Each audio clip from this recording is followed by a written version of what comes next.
I'm Anil Kumar and I'm discussing how to find roots given a quadratic equation.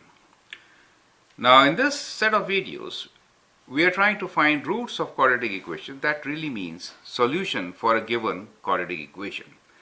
And that means zeros or x-intercepts in different ways, correct? So in this chapter, we will understand given quadratic equation different forms, which could be vertex form, standard form or factored form, how do we find the roots, right? Here is the first one. It says, consider the equation f of x equals to a times x plus 5 whole square plus b. What must be true for a and b for the following number of real roots? Now, real roots are the points where the graph of the function crosses x-axis. That means x-intercepts. Now, we are given a function f of x in vertex form, a times x plus 5 whole square plus b. And we have to say that if there are two real roots, then how should a and b be related? If there is one real root, then how should a and b be related? And if there are zero real roots or no real roots at all, then what should be the values of a and b? So think about it and then answer. Now this is what I think about it.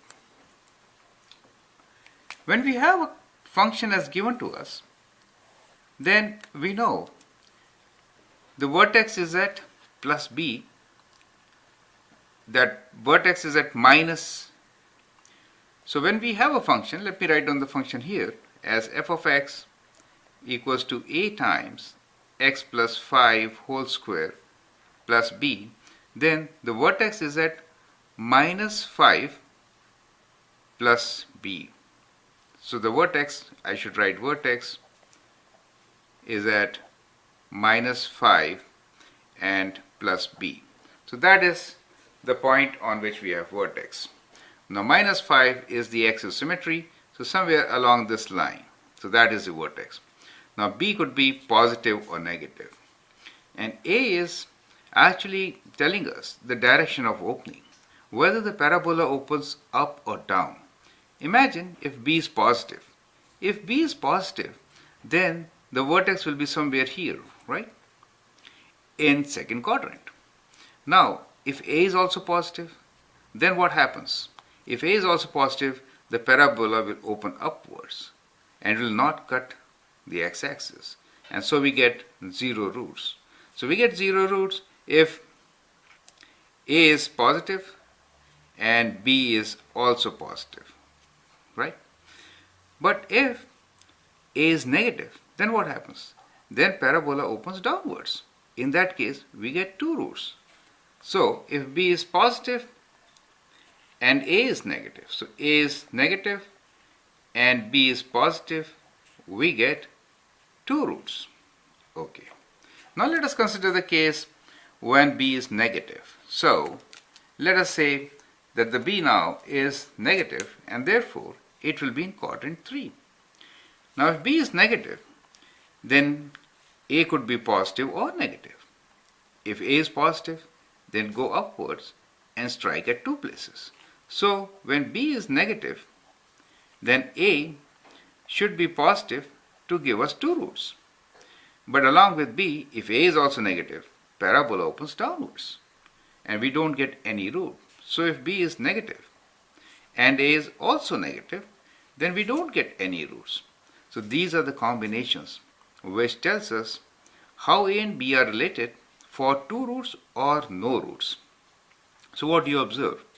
We observe that a and b have opposite signs. Do you see that? And here they have same signs. So we can summarize. Two roots when a and b have opposite sign. So that means one is positive, the other one is negative. And no real roots if they have same sign. So we can write same sign of a and b, no real roots. How about one real root? Well, if b equals to 0, then what? If b equals to 0, then f of x will be equals to a times x plus 5 whole square. That means b is right here. Do you see that? If a is positive, then it will open upwards. If a is negative, it will open downwards. But in either case, we'll have one real root. I hope you understand the concept. So a and b, their sign decides how many roots. If a and b have same sign, then we don't have any real root. If they have opposite signs, then we have two real roots.